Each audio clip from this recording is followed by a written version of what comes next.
critical parameters and like that you can now track through Audit Trail. Sure. So when we come in again, the first thing I talk about is the rule set. So you can see here we have a set of, I should say templates, not rule set. So we have a set of templates very similar to our rule set that are defined out of the box. For each of these templates, you can actually dive in and we will have tables and fields underneath those. So you can very easily come in here and select which tables or fields that you want to track from an audit trail perspective. So once we define this here, we can build out what we want to track, we turn it on. At that point, we begin doing analysis of the data. So we're actually going to go out and review who is modifying a certain transaction. So if we want to go down here to vendors, for example, we could look at vendors who have made changes over the last 30 days. So this is all customizable as far as what sort of date criteria you want to put in. We submit this, and now we can see here that on July 16th at 8:49, there was a vendor. It was the Countryside Company.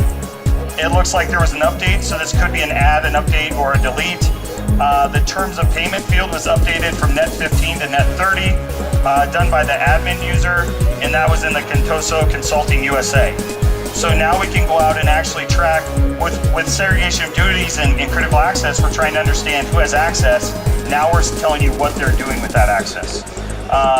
And the real key here is we can start automating all these reports. So this can be scheduled, and you can say, you know what, I want Frank to receive and review the vendor change report on a monthly basis. And so I can set up a schedule to say on the first of every month, Frank's going to get that report for the prior month's vendor changes. He'll review it, sign off on it, and now we have that documentation to provide to the auditor that we're doing our due diligence around that. Yeah, excellent. And of course, you take a risk-based approach again, and what we want to track. You don't want to track everything. Just like you don't want to turn alerts on all over the place, performance is going to take a hit. Speaking of performance, the Fastpath solution all sits outside Dynamics 365.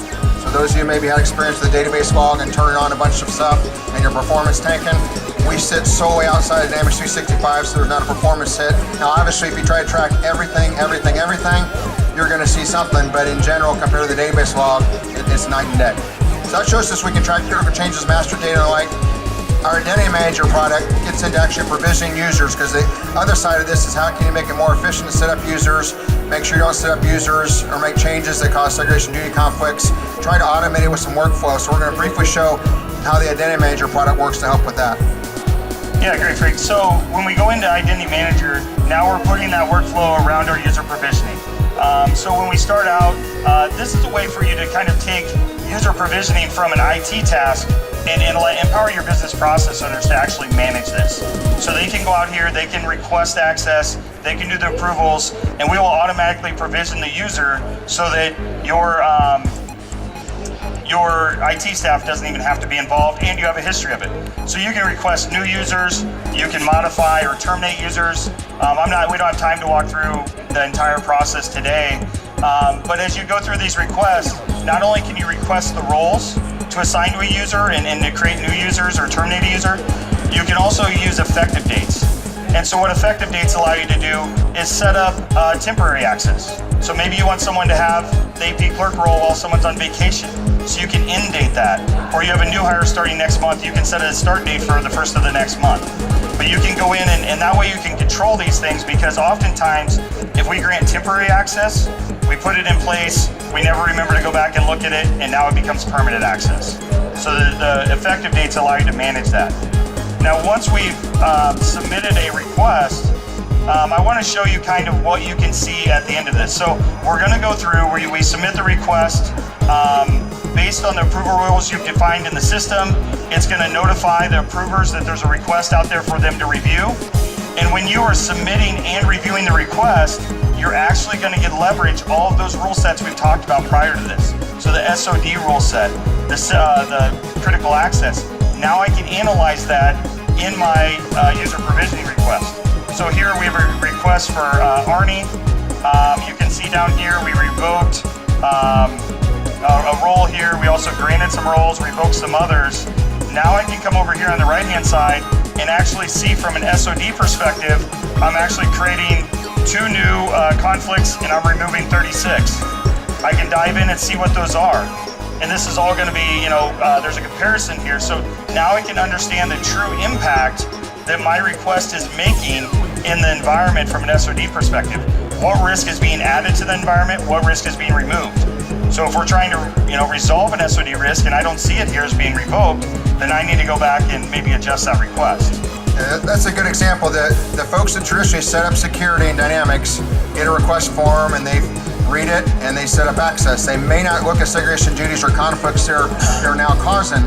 This automates that process so you don't have to worry about doing detailed analysis to make sure the new role they're setting up or the role they're updating is going to cause larger problems. And it's all documented there again from an audit perspective. If you happen to get audited, you can say we check for SOD as we set up new users, as we modify users. Time and date stamp the workflow as well.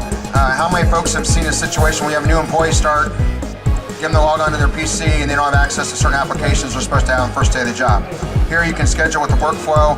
Everyone sign off and approving things is all documented as well. So if the auditors ask what's your change request process for new users, it's all documented there as well. Are we creating user in Fastpath or? Oh, great question.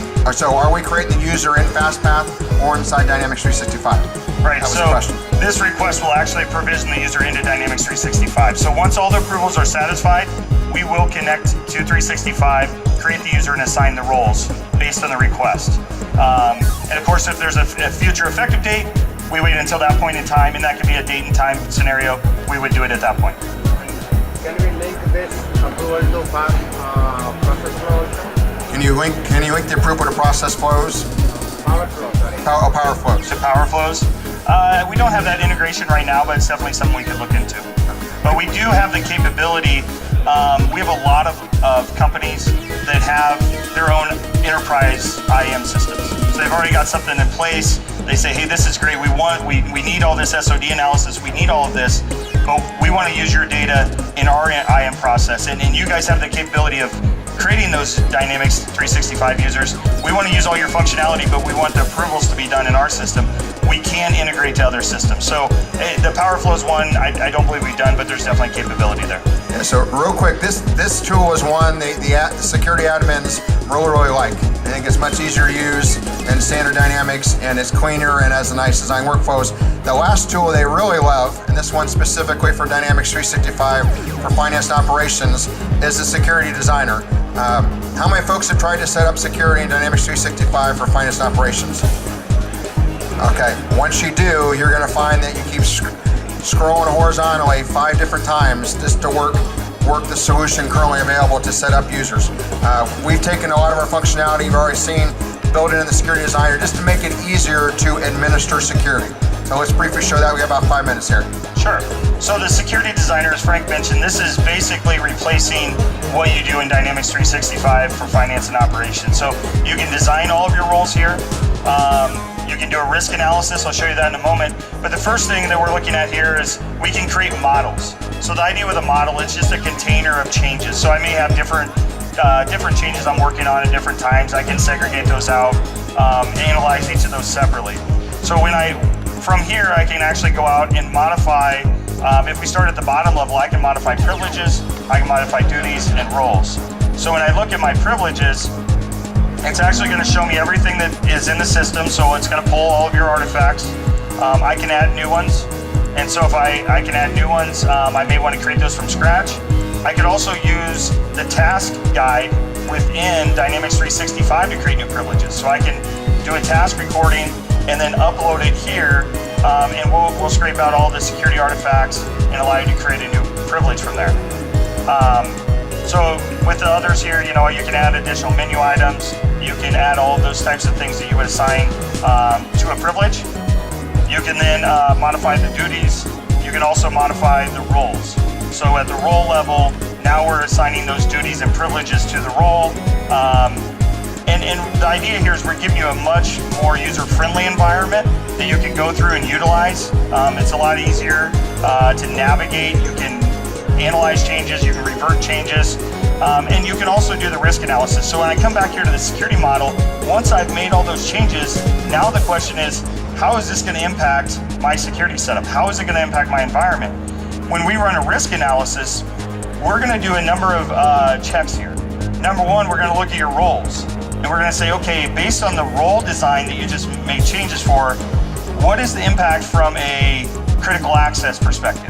What is the impact from a conflict perspective? So we're going to show you, I'm creating 69 new role conflicts.